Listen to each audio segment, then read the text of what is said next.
চাঁদপুর মতলব উত্তর কালীপুর নাজির আহমেদ চৌধুরী দাখিল মাদ্রাসা ও মোহাম্মদ রাজ্জাক চৌধুরী হাফিজিয়া মাদ্রাসা ও এতিমখানার উদ্যোগে কোরআনের হাফিজদের মাঝে পাগড়ি প্রদান করা হয়।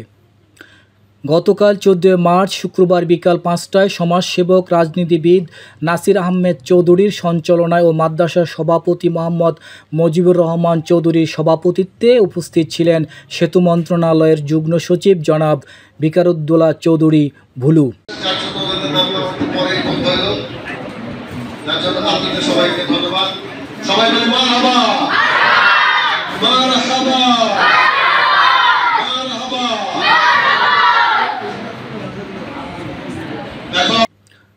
মাদ্রাসার ছাত্র মিনাল হোসেন কোরআন তেলাওয়াত ও দ্রুত কণ্ঠে মুসা, তৌফিক, মিকাত ইসলামী সঙ্গীতের মাধ্যমে সূচিত অনুষ্ঠানে বিশেষ অতিথি হিসাবে উপস্থিত ছিলেন।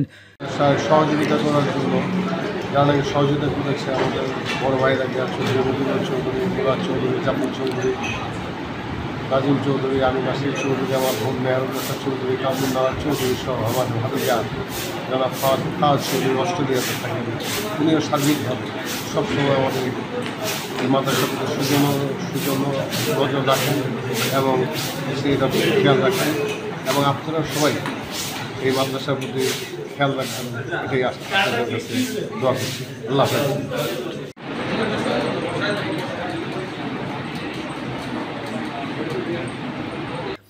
মোহাম্মদ লিয়াকত আলী চৌধুরী খোকন, ষাটনল ইউনিয়ন সাবেক চেয়ারম্যান মোহাম্মদ শরীফুল্লাহ সরকার, কৃষিবিদ মোহাম্মদ আলী চৌধুরী ইকবাল, বিশিষ্ট ব্যবসায়ী মোহাম্মদ জাফরিল হোসেন চৌধুরী, বিশিষ্ট সমাজসেবক মোহাম্মদ সলিমুল্লাহ বাড়ি চৌধুরী সোহেল, সাবেক মেম্বার মোহাম্মদ সমীর আলী প্রধান, কালীপুর স্কুল অ্যান্ড কলেজের গভর্নিং বডির সদস্য মোহাম্মদ শাহজালাল প্রধান, মোহাম্মদ শাহিন চৌধুরী সহ আর উপস্থিত ছিলেন স্থানীয় এলাকার সম্মানিত ব্যক্তিবর্গ।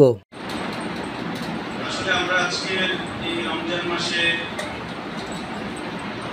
এই শিক্ষা প্রতিষ্ঠানে রাজ্জাক চৌধুরী হাফিজিয়া মাদ্রাসা এতিমখানায় আমরা উপস্থিত পেরেছি। এই জন্য আমি আল্লাহর কাছে আমাদের এই অনুষ্ঠানে অনেক গুরুত্বপূর্ণ ব্যক্তিত্ব আমাদের মধ্যে হয়েছে। এই সময় 10 জন হাফিজ শিক্ষার্থীকে পাগড়ি পরিয়ে দেন সেতু মন্ত্রণালয়ের যুগ্ম সচিব বিকারুদ্দৌলা চৌধুরী ভুলু ও মাদ্রাসার সভাপতি মুজিবুর রহমান চৌধুরী।